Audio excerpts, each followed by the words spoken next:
A double shooting in North York. We'll take you live to Jane and Driftwood tonight, where detectives are working on the city's latest homicide. After cancellations over security threats, Tiff is back to screening a controversial documentary about Russian soldiers. We'll hear from protesters.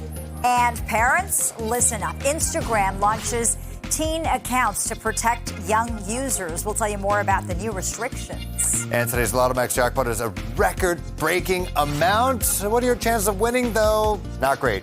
One stats professor says you should not hold your breath. I'm still going to do it. You're watching Live at 5.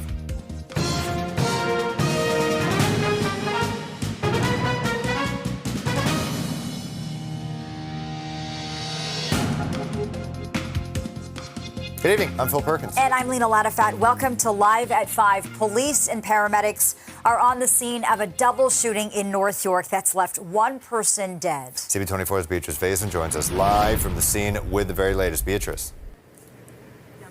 Phil, Lena, it's incredibly bizarre right now to be hearing the sounds of an ice cream truck going through the neighborhood that has now been impacted by the city's not only latest shooting, but the city's latest homicide. One person dead, a second person also shot, taken to hospital with critical injuries. Let me show you what it looks like here at the scene. This is the courtyard of 1 Driftwood. It's a Toronto community housing complex. And so the courtyard area that we're showing you live is where police have been focusing their investigation this afternoon. Several evidence markers in the courtyard here and close to where that red Jeep or SUV is. It actually looks like a Ford Explorer to me from here. That's where police seem to be concentrating their investigation here at the scene. It was at 2:17 that police said they were first called here to 1 Driftwood Court for sounds of gunshots. They arrived. They found one person they tried to save his life. I say he because that's what some of the witnesses tell me here at the scene. They did what they could. They tried to save his life. Tragically, he was pronounced dead here at the scene. A second person has been transported to hospital, still remaining in critical condition, we're told by investigators at this point. Here's what we heard from one witness who tells CP24 that he heard the gunshots. I didn't count the shots, but I think around like 5, 6, 7, something like this. And then what happened? People were running, screaming. And so on the other side of the courtyard, Lena and Phil, there's a playground there too. Lots of young children playing there. Again, 2:17 in the afternoon. And there's also a woman who's being consoled by some of her friends or community members here at this complex. People that I spoke to there tell me that's the victim's mother. And so here we have a mom who's grieving the loss of her child here at Jane and Driftwood. Meantime, this community is again shaken by gun violence. There's been lots of it here in 31 Division lately, but the people that I've been talking to here in this community, they're upset, they're frustrated. They told me that as long as that police command post was here at Jane and Driftwood over the course of the summer, it really acted as a deterrent to gun crime, specifically here in this neighborhood.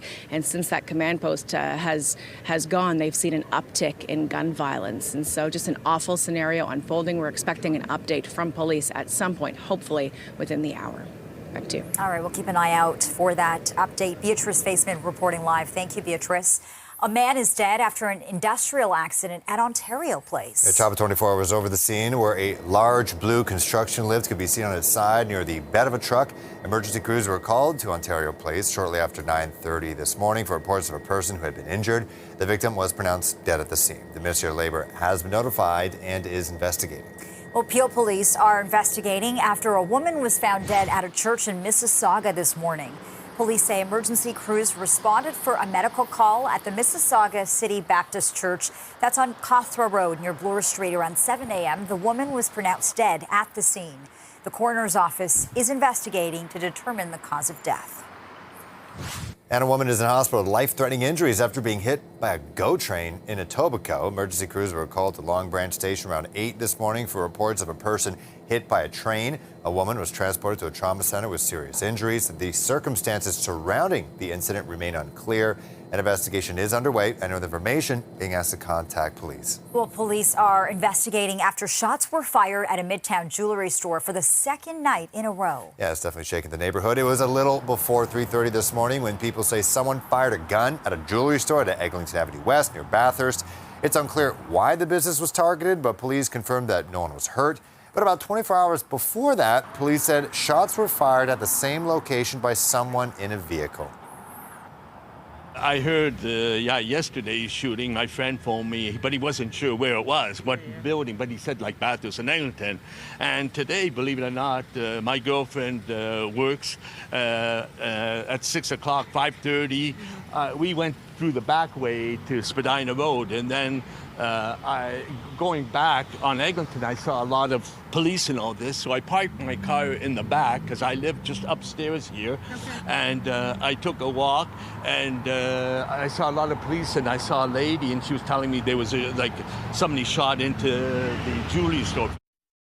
No injuries have been reported in either incident, and no suspect information has been released. Well, fire crews tackled a 2-alarm blaze at a home in North York this afternoon. Yeah, the first crews on scene reported heavy flames from the back of a home on Charleswood Drive. The fire is believed to have started in a gazebo-like structure and then spread to the home. No injuries to tell you about, thankfully, and no word on a cause of the fire or the extent of damage either.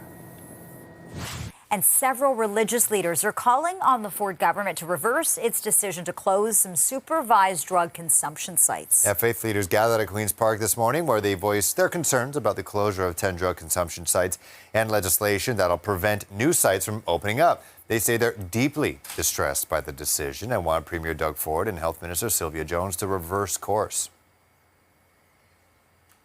We believe that safe consumption sites are part of the solution, not part of the problem. We also know that every healthcare expert in the field, and those even who have drafted the government commission report, would say that safe injection sites, in fact, need to be increased in number, not decreased in number. That it is for the good of the whole that they are present. There's counseling, there's support, it's people you're surrounded by that understand and care and don't judge you. It's a great place. Closing it down is going to kill a lot of people. Are going to die. It's going to be a crisis. There's going to be a lot of dead people. A lot. And a statement from the Ministry of Health reads in part, communities, parents, and families across Ontario have made it clear that the presence of drug consumption sites near schools and daycares is leading to serious safety problems. That's why our government is taking action to keep communities safe while supporting the recovery of those struggling with opioid addiction. All right, it's 5:07 right now. Feeling like 27. Let's take a look at traffic. Here's Adjo and Sia Yabwa. How things looking? They're barely moving, Phil. We are dealing with quite a few problems. So, if you're trying to get home, patience is what you're going to need. But watching a situation impacting the drive as you make your way out. This is on the eastbound lanes of the 401 in the collectors here in Ontario. Collision involving a transport and a couple of other vehicles. 2 right lanes are out. Then on the 401 west, not moving as you make your way from Warden out to approaching Avenue Road, where in the express lanes, we're dealing with a collision. It does have the left lane blocked. There was another vehicle involved. It looks like it just left that scene. Onto the QEW. It looks like problems just cleared. We had some problems QEW and Niagara bound on the approach to Cawthra. Right lane was out with the crash. It's gone. But problems are still lingering on the 403 westbound. Right through here, Ontario. Left lane out with this stall. So that's adding to your very jammed up trip. This CP24 traffic report is brought to you by 407 ETR. Enjoy the journey with a stress-free commute.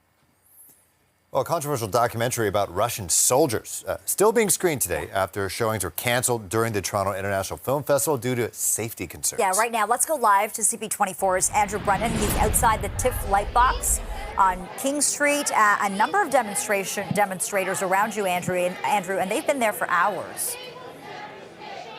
They have, Lena. Before the first screening of the day, they were here. That screening is over. We just saw people leaving the theater. Got some reaction from them. More on that in a sec.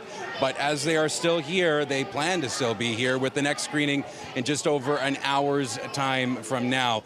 The biggest accusation that they have, the long-standing one that they've been chanting, not only right now, this is Russian propaganda. Stop Russian propaganda. That is the primary concern that they have, accusing this as being a form of propaganda to sympathize with not only the Russian state, but soldiers on the front lines that they say are committing war crimes without even having it be documented as part of this film. The filmmaker saying that she didn't witness any, being with these soldiers for 7 months in occupied land, part of an invading force as a war was going on. Now, I did mention we have heard from people that have seen the film. Larissa, the first person you will hear from, in fact, is Ukrainian herself. She talked about, one, seeing this film and what happened inside the theater. And then we also heard from a young man, Merrick Han. He's a student and wanted to see the film for himself before making any decisions. Russia knew she was there. The Kremlin knew she was there. So why would Russia want a film like this shown, right? To answer that, you have to think about who's the audience. This film isn't being shown in Russia to change the hearts and minds of Russians. It's being shown in Canada, it's being shown in Europe so that everybody becomes an anti-war activist, so that everybody criticizes their governments for giving defensive weapons to Ukraine that might hurt these really nice soldiers that don't really want to be there. It's absolutely propaganda. It's part of what the Kremlin would do, soft propaganda. The Russians are the best at propaganda, and this is just another form, and so many Canadians are buying it. I do understand why all these people are upset at the movie. You know, if that was my country being invaded, I'd obviously feel the same.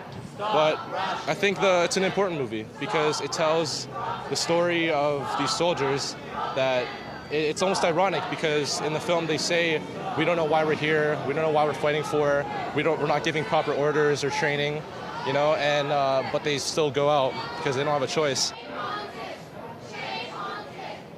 But the people here do have a choice. They're choosing to spend their time outside of the TIFF Lightbox. And they do also say that this, no matter what, is something that, as much as it will be available for people to see online, has no place with state funding from Canada, from the Canadian Media Fund, $340,000 as part of the funding coming from Canada for this film. But also, the last thing, just as we wrap up, we'll talk a little bit more later on in the show, but one thing Larissa said was that in the film, or as it was being shown, someone got up in a form of protest, another person said, shut up and just watch the movie. What she said to me was that people out here, it's not just a movie, this is reality. I'll send it back to you both. Okay, people are certainly very passionate about this. Andrew Brennan reporting live tonight. Andrew, thanks so much. It's now 5:12, 23 degrees. You're watching Live at 5. Coming up, we'll tell you what Instagram is trying to do as it faces mounting pressure to protect kids. Welcome back. Instagram announcing a dramatic effort to protect young users on its platform today in a bid to give parents more control. The social media app is forcing millions of teens into protected accounts. Yeah, and it will also restrict certain content. CP24's Kayla Williams joins us now with the details and reaction. Kayla. Yeah, hey there, Lena and Phil. So the real big question for this is this a little bit too late? We're talking about restrictions and more control for parents, but we're also talking about a generation of young adults, teenagers, preteens that have been using social media with really very minimal restrictions for several years now. And for more on this topic, I'd like to bring in Dwayne Matthews. He's a tech expert. And so, Dwayne, thank you for your time this evening. Want to get your thoughts. Do you feel like these new rules moving in from Instagram and Meta, are they a little bit too late? You know, I do agree with you there. I think they are a little bit too late. A lot of the restrictions you can already get on your device. You can get that on a screen time app on your iPhone that comes loaded in. The parental controls, all of these pieces. And I think they don't necessarily address some of the real problems around Instagram. You know, when you take a look at this generation, right, we're talking about teenagers now 16 and under, but really they've been using apps such as Snapchat or Instagram in this case and others, TikTok, for years now. And so what can we sort of take when it comes to the long-term ripple effect of this? You know, we're trying to put restrictions on them now, but what sort of damage has already been done from a mental perspective on this generation when it comes to having so much access to social media? Sure. And, you know, I will tell you, I have a 15-year-old and we have a conversation almost weekly on Instagram where we go through and we talk about it. He does not have an Instagram account. And there's lots of lobbying on his part. I think one of the biggest challenges is really around behavioral tracking. You know, it really puts your identity through identity through algorithmic nudging, it really starts to frame that identity right at the time when you're starting to try and think about who you are, and there is a negativity bias in terms of how the algorithms work. What I would love to see is the large corporations held accountable for the consequences of their algorithms. So you noted you're a teenage parent yourself, and so when it comes to sort of setting these boundaries now with teenagers at 15, 16, 17 that have been so used to having it, very easily accessed on their phone, do you think that this is going to go well or a bit easier for parents, or do you feel that teenagers are going to find a way around it? Well, I think there's always going to be that. There's always going to be some teenagers finding a way around it. But I think what it does is the positive is that it starts the conversation. And I think a conversation needs to be had out in the commons where parents can almost take a second chance at having these conversations and having it have some kind of social dynamic to it. And I think that creates the social dynamic here where parents don't believe that they're by themselves. They believe that they can start to have this conversation with other parents and their teens as sort of a reset. So in terms of it being a reset, I think there's definite benefit to that. And I think, that is a great second opportunity. Okay, well, we'll certainly have to wait and see how this rollout continues. Dwayne Matthews, we thank you for your time this evening. Thank you for having me. And Lena and Phil, just want to point out, too, that when it comes to the launch of this teen account, it is effective in Canada, the United States, the UK, as well as Australia. However, if you're already a teenager that has an account, you're going to start to see the change, I should say, in the accounts within the next 60 days. Yeah, they probably won't tell their parents about it. Yeah. It's okay. Got to start now. Not when they're teens. For sure. Yeah, okay. It's 5:18, feeling like 25 you're watching. Live at 5. Coming up, some pretty tense moments on Parliament Hill today when someone is heard hurling an insult at NDP leader Jagmeet Singh, and he's not having it.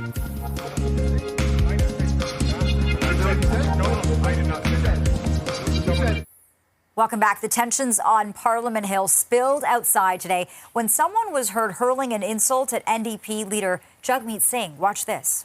Would you vote non-confidence tonight if it came up? Corrupted bastard. Want to say something? What? You want to say something? I say nothing. Who said that? You got something to say? I didn't say corrupted bastard, but I said... Is that what you said? No, I did not say that. Who said it? Somebody behind me said that. Was it me? Was it you? No. You sure? If it was me, I'd admit it. Yeah, it's definitely pretty heated. Luckily, that's as heated as it got. Afterwards, the NDP put out a statement alleging a large group outside Parliament has been harassing people, including their staff, adding that, quote, Jagmeet Singh does not tolerate bullies and does not condone violence. Well, the rate of inflation has reached a 40-month low. Stats Canada says prices rose 2% in August from a year ago, the lowest mark since February of 2021, and down from 2.5% in July. The slowdown in price growth was steeper than forecasters expected, and that'll likely spark speculation of a larger interest rate cut next month from the Bank of Canada. Governor Tiff recently signaled that the central bank is ready to deliver larger interest rate cuts if inflation or the economy slow by more than expected. Many are actually anticipating that the Bank of Canada now may have the opportunity to move a little bit quicker, a little bit more forceful. I know CIBC, for example, they mentioned recently that they're actually predicting by the end of the year cuts in the way of 50 basis points versus the 25 basis points that we've seen so far. So perhaps the last meeting of the year, we could see a 50 followed by a 50 to start 2025 in their first meeting in 2025. So, what today's number tells us or allows the Bank of Canada, more importantly, to do is continue its rate decreases. Stats Canada says the slowdown was partially driven by lower gas prices. It is 5:23, 23 degrees. You're watching Live at 5. Coming up, tonight's Lotto Max jackpot is a record $80 million.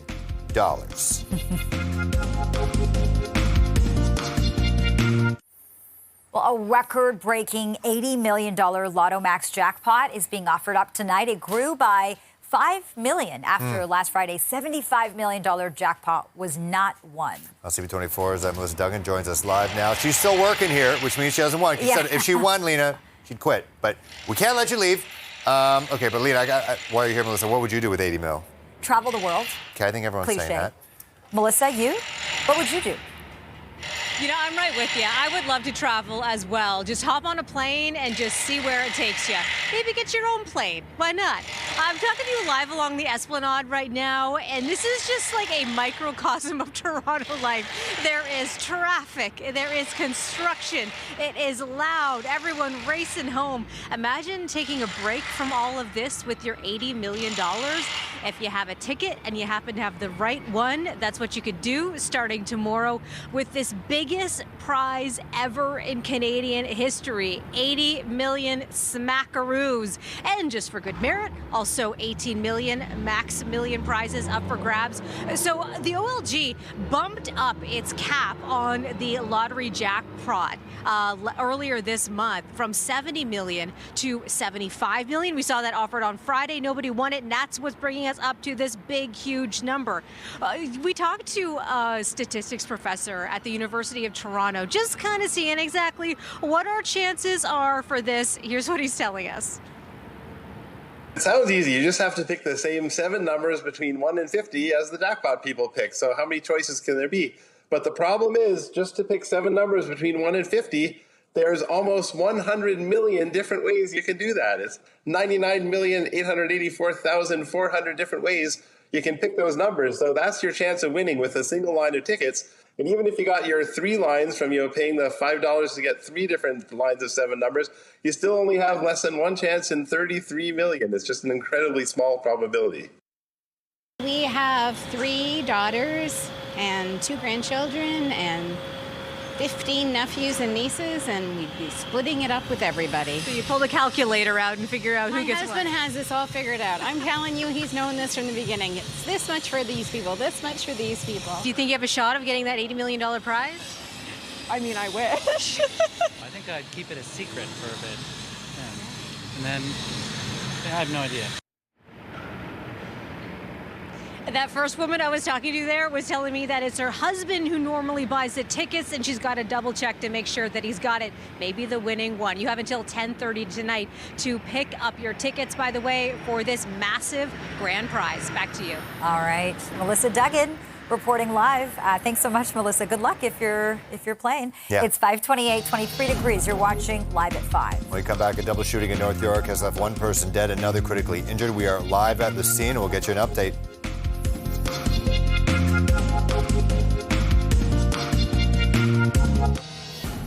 A double shooting in North York will take you live to Jane and Driftwood tonight, where detectives are working on the city's latest homicide. After cancellations over security threats, Tiff is back to screening a controversial documentary about Russian soldiers. We're going to hear from protesters tonight. And no bail for Sean Diddy Combs. We are following the latest on the Diddy case. A judge has ordered the former music mogul to be jailed as he awaits his sex trafficking trial. Plus, tonight's Lotto Max jackpot is a record-breaking amount. What are your chances of winning, though? One statistics professor says you should not hold your breath. This is Live at 5.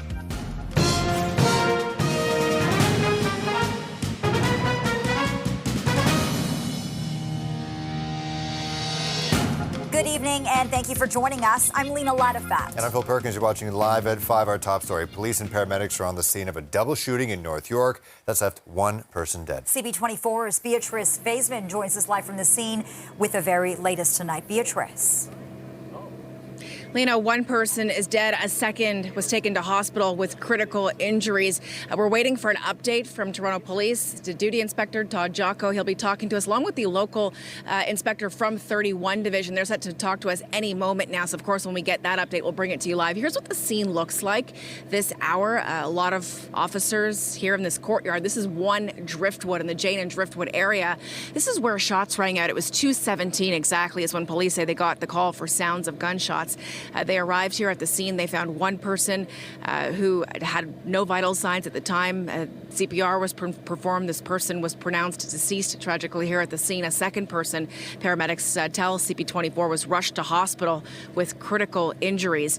When it comes to the scene itself, there's a lot of evidence markers that have been laid down by forensic investigators. Those are the little yellow triangles that you're seeing on the ground, one triangle on the roof of a vehicle as well. Where that red SUV is, that's where police have been concentrating the brunt of their investigation. There's another vehicle between that red SUV and the wall for this building, and so it's in that area that police really seem to be going around, looking, taking pictures, cataloging.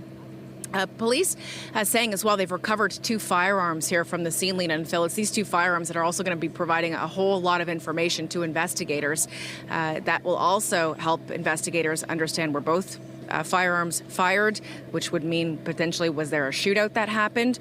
Also, it'll be examined for fingerprinting by forensic investigators as well. So that'll be key pieces of information. And then, of course, any camera footage from this Toronto Community Housing Complex will also be utilized in this investigation. We're showing you Inspector Jecker from 31 Division now going into the scene with a forensic officer and another local police officer here from this division.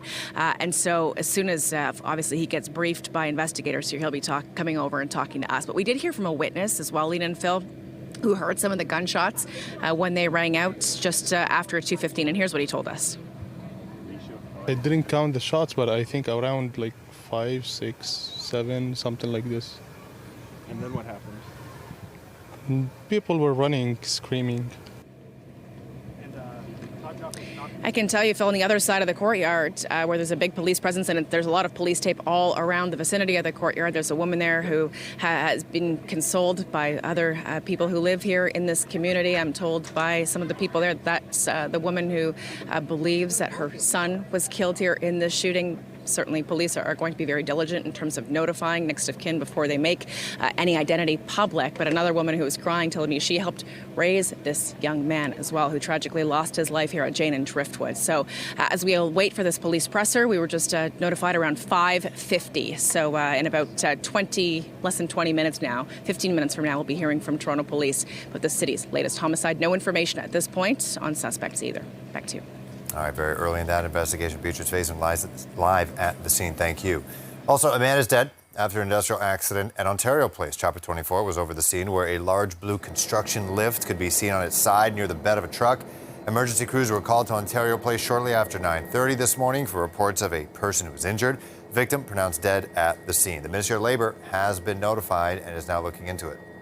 Well, police are investigating after shots were fired at a Midtown jewelry store for the second night in a row. It was a little before 3:30 this morning when police say someone fired a gun at a jewelry store on Eglinton Avenue West near Bathurst. It's unclear why the business was targeted, but police confirmed no injuries were reported. About 24 hours earlier, police said shots were fired at the same location by someone in a vehicle.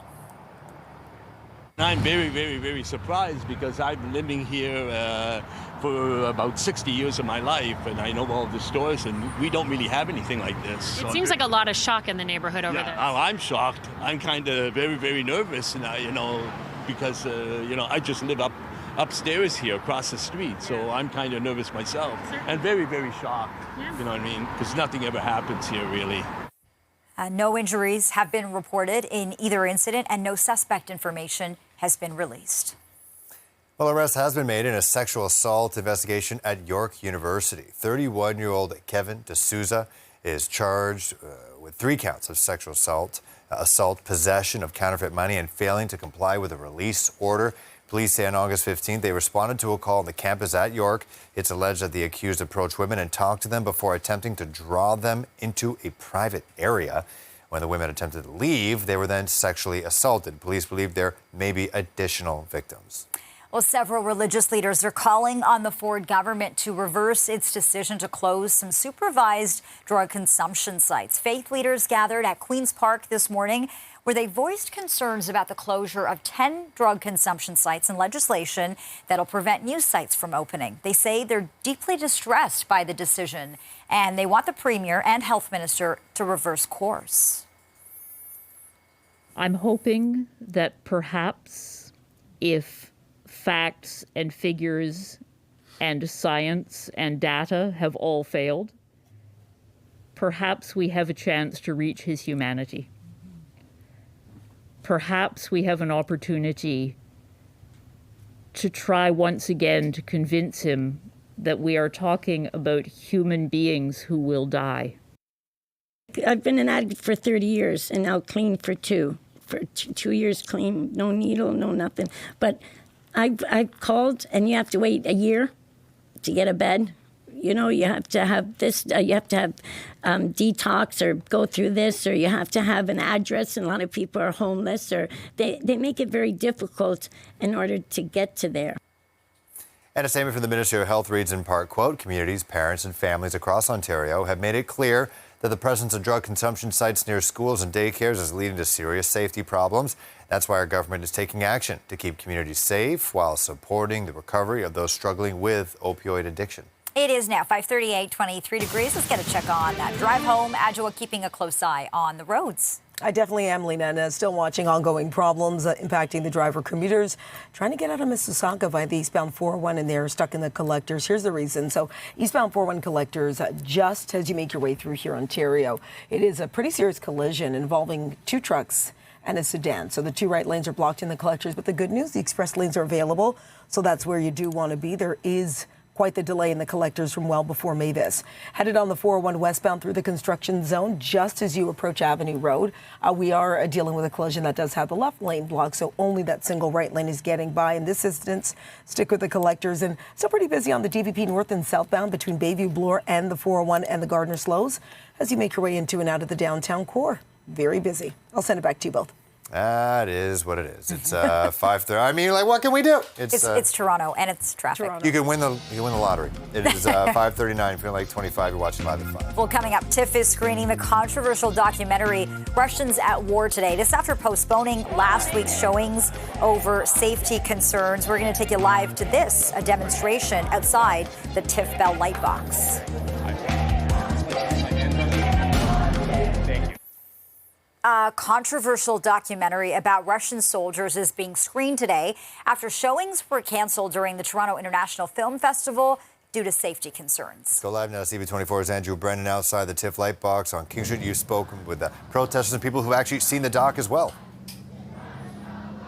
Exactly, Phil and Lena. And joining us is another person who has seen the film. Olya Glatka is a filmmaker herself, a documentary filmmaker. And what did you think seeing this film?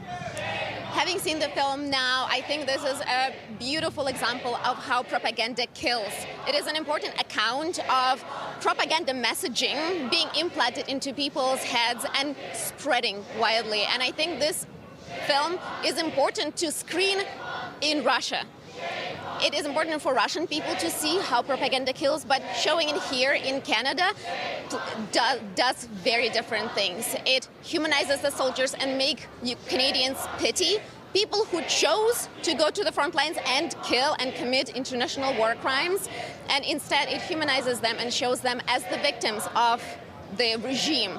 However, while in Russia, it is brave and it is unprecedented. In Canada, it is propaganda, and it is a very beautiful and manipulatively made propaganda, but it can cost so many more Ukrainian lives because we cannot platform Russian soldiers, we cannot platform Russians at war until they exit Ukrainian territory. Olya, just thinking about it being shown at TIFF, it was canceled because of safety concerns, and now being shown today. There's more people that have been walking out, as you were, saying to people here, they should go see it. What do you think about that impression or that perspective? I will tell you a beautiful, wonderful example.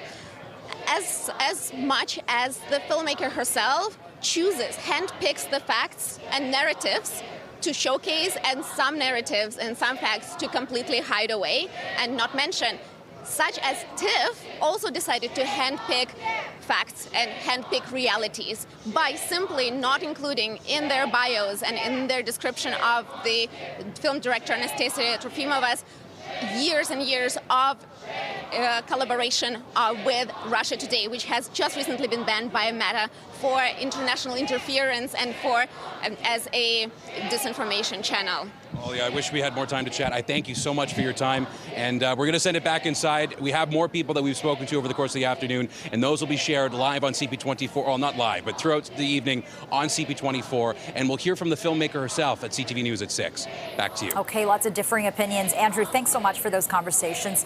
544, 23 degrees. You're watching Live at 5. When we come back, a judge has denied bail for Sean Diddy Combs on sex trafficking charges. We'll talk to an entertainment lawyer about the music mogul's legal woes, to say the least. Welcome back. A judge has refused to grant bail to Sean Diddy Combs and has ordered that he stay in jail while he waits trial. Now, Combs pleaded not guilty to federal sex trafficking and racketeering charges. He was arrested last night in Manhattan, roughly 6 months after federal authorities raided his homes in L.A. and Miami. An indictment against the music mogul engaged in a persistent and pervasive pattern of abuse towards women and other individuals. Over the past year, Combs has been sued by people who say he subjected them to physical or sexual abuse. He has denied many of those allegations. We knew this was coming. I mean, he moved to New York, as I think some of you guys know. We brought him to New York about 2 weeks ago because we knew this day was going to come, and it's here. Did he expect it to happen last night?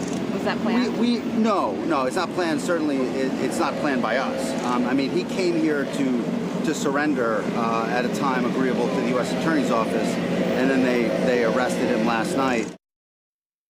Today, I'm announcing the unsealing of a 3-count indictment, charging Sean Combs with racketeering conspiracy, sex trafficking, interstate transportation for prostitution. The indictment alleges that between at least 2008 and the present, Combs abused, threatened, and coerced victims to fulfill his sexual desires, protect his reputation, and conceal his conduct. As alleged in the indictment, to carry out this conduct, Sean Combs led and participated in a racketeering conspiracy. And for more on this, we're joined live tonight by Trey Lovell, entertainment and civil trial attorney. Trey, good to see you. Thank you for joining us on the show tonight. So Diddy now heads to jail where he will await his trial. What do you make of the judge denying bail tonight? You know, not really surprised. You know, when you have allegations like this, you know, violence, rape, sexual trafficking, things like that, there's typically a presumption that you remain in jail. But here, there were a number of factors that really pushed the judge to refuse bail. One of which Sean Combs is alleged to have been threatening witnesses, tampering, obstructing justice, trying to get his own narrative out there, which the government is very concerned about. They say he could still be a flight risk. I mean, he's facing a mandatory minimum of 15 years to life. So the amount of money he was willing to post bond and post bail wasn't enough, according to the government. So not really surprised. I think they'll probably have a hearing tomorrow before the regular judge. It was a magistrate judge today, which is kind of an administrative judge. They're going to revisit the hearing tomorrow and the request on bail, but I would assume it's probably going to be the same ruling. Now, Sean Combs is just one man, Mr. Lovell. So could others potentially in the music industry, some other heavyweights be tied to this as well, be incriminated in this as well?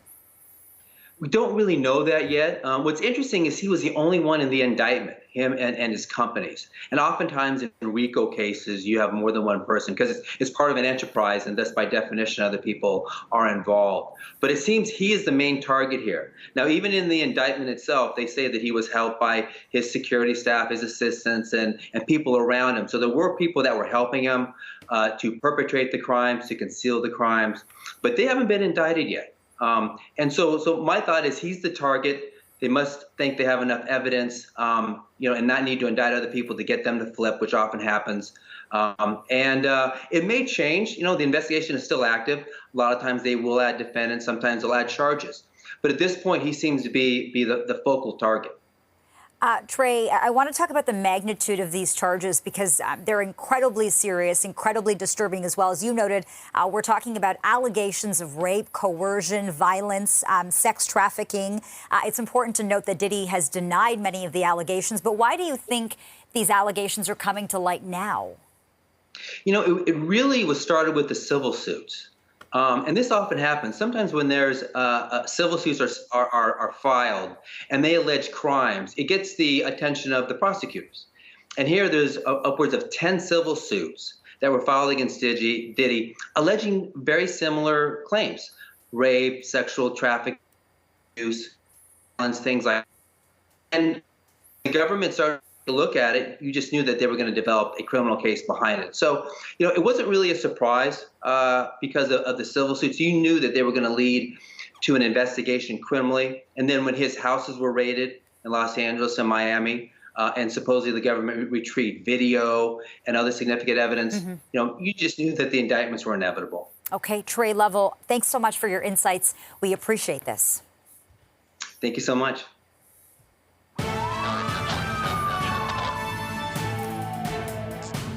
We're following breaking news now. Police are providing an update on a double fatal shooting in North York. All the evidence is available, so I don't have that information. And I appreciate it's still early. Is there a belief that there was an exchange of gunfire? No, 2 firearms were actually recovered here at the scene. Yeah.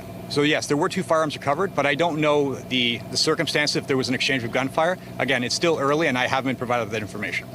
You don't have the information of the firearms you did recover, those belonged to the victims in this case? No. Again, all I know is the 2 firearms were located. The ownership of those guns or where they were located, I don't have that information at this time. The victim, or both of these victims, were they in a vehicle? Were they standing in the courtyards? I'm not sure. Again, there was an altercation between a group of people in the area of Jane. Sorry, I think I hit one of the microphones. Jane and Driftwood, and there was gunfire. Do you know if the suspect or suspects fled on foot, in a vehicle? I just know that they fled the scene. And again, we are sifting through looking for all available evidence. So that's why it's important that if there's any dash cam footage or doorbell ring camera footage or any information, that you pass that on to the police, because we do want to find the people that are responsible. And I was just going to say, any outstanding threat to the community?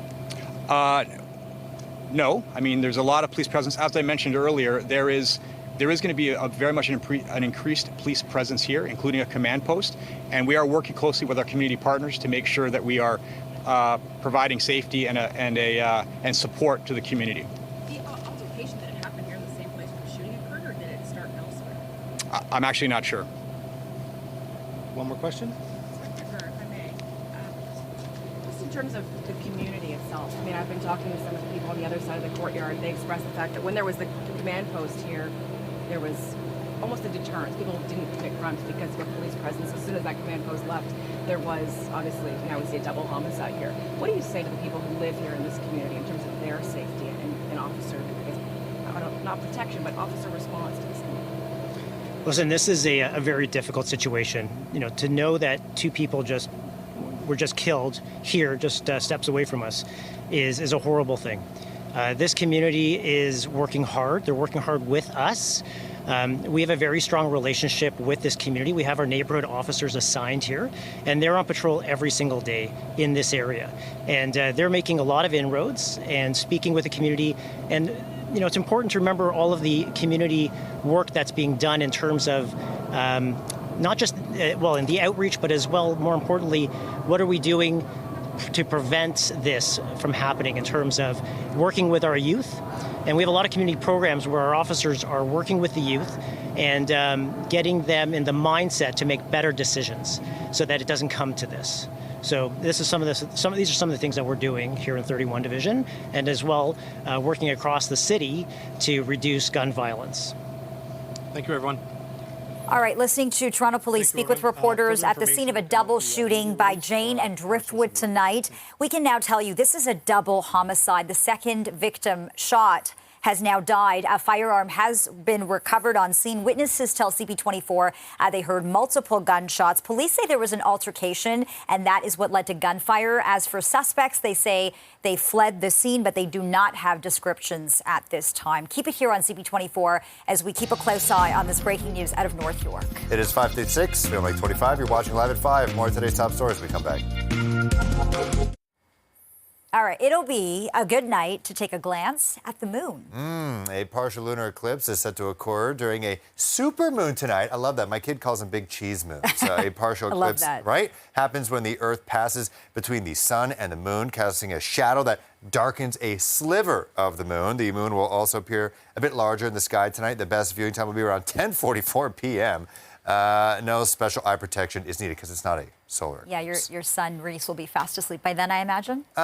Maybe. Yeah. He's also very petrified of space. Okay. I'm freaking him out So maybe already. not tonight. All right. 5:59, 23 degrees. You've been watching Toronto's breaking news, CP24.